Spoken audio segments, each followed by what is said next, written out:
সম্পূৰ্ণ চৰকাৰী নীতি নিয়মৰ মাজেৰে এই বিদ্যালয়ত শিক্ষকতা কৰাৰ সুবিধা লাভ কৰিছিলোঁ।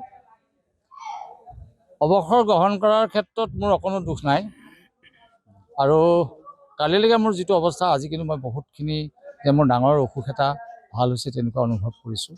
কিন্তু দুখ এটাই, মই অসম চৰকাৰক বৈষম্য পৰিহাৰ কৰি এই ৩৪ বছৰ মোৰ দৰে হাজাৰ হাজাৰ শিক্ষকে শিক্ষকতা কৰি ছমাহ এবছৰ কৰাৰ পাছত অৱসৰ গ্ৰহণ কৰিলে। মাননীয় মুখ্যমন্ত্ৰী মহোদয়ে মানৱতাৰ কথা কয়।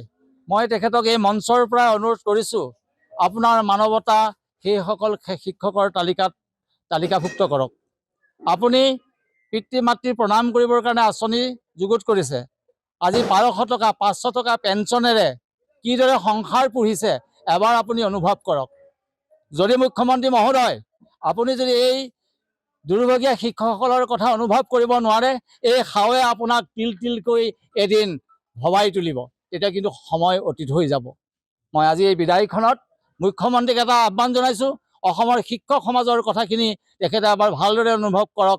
কেনেকৈ পেটত পানী গামোচা বান্ধি শিক্ষকে পাঠদান দিছিল, কেনেকৈ মানৱ সম্পদ সৃষ্টি কৰিছিল।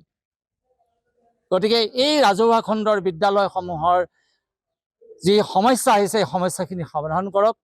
আমাক ব্যক্তিগতভাৱে একো নালাগে, কিন্তু আপুনি সমাজখনক দিয়ক। শিক্ষকসকলক যিটো বৃদ্ধকালীন যিটো সুবিধা, সেই সুবিধাটো প্ৰদান কৰক। এদিন আপুনি অনুভৱ কৰি তাৰ পৰা তিল তিলকৈ আপুনি অনুভৱ কৰিব যে আপুনি কৰা ভুলটো কিদৰে সমাজত প্ৰতিফলিত হৈছে। মুখ্যমন্ত্ৰী মহোদয়, আপুনি হয়তো ভাবিছে যে আমি আপোনাৰ পৰা কিবা এটা বিচাৰিছোঁ। আমাৰ প্ৰাপ্যটোহে বিচাৰিছোঁ।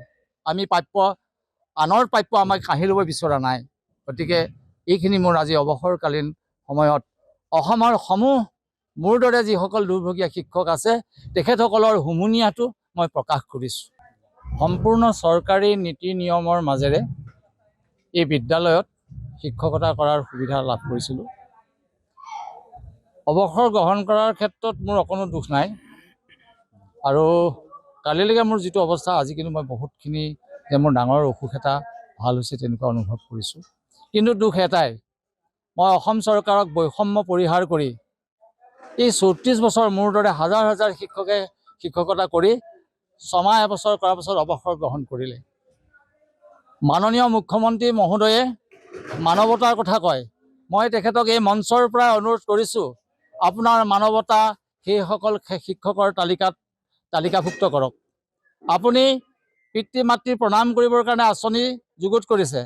আজি ১২০০ টকা ৫০০ টকা পেঞ্চনেৰে কিদৰে সংসাৰ পুহিছে এবাৰ আপুনি অনুভৱ কৰক।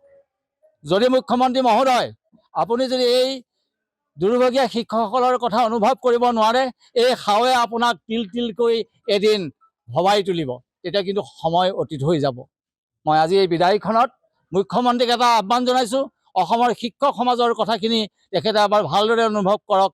কেনেকৈ পেটত পানী গামোচা বান্ধি শিক্ষকে পাঠদান দিছিল, কেনেকৈ মানৱ সম্পদ সৃষ্টি কৰিছিল। গতিকে এই ৰাজহুৱা খণ্ডৰ বিদ্যালয়সমূহৰ যি সমস্যা আহিছে, এই সমস্যাখিনি সমাধান কৰক। আমাক ব্যক্তিগতভাৱে একো নালাগে, কিন্তু আপুনি সমাজখনক দিয়ক।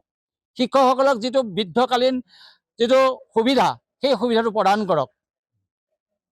এদিন আপুনি অনুভৱ কৰি তাৰ পৰা তিল তিলকৈ আপুনি অনুভৱ কৰিব যে আপুনি কৰা ভুলটো কিদৰে সমাজত প্ৰতিফলিত হৈছে। মুখ্যমন্ত্ৰী মহোদয়, আপুনি হয়তো ভাবিছে যে আমি আপোনাৰ পৰা কিবা এটা বিচাৰিছোঁ। আমাৰ প্ৰাপ্যটোহে বিচাৰিছোঁ। আমি আনৰ প্ৰাপ্য আমাক কাঢ়ি ল'ব বিচৰা নাই। গতিকে এইখিনি মোৰ আজি অৱসৰকালীন সময়ত অসমৰ মোৰ দৰে যিসকল দুৰ্ভগীয়া শিক্ষক আছে তেখেতসকলৰ হুমুনিয়াটো মই প্ৰকাশ কৰিছোঁ।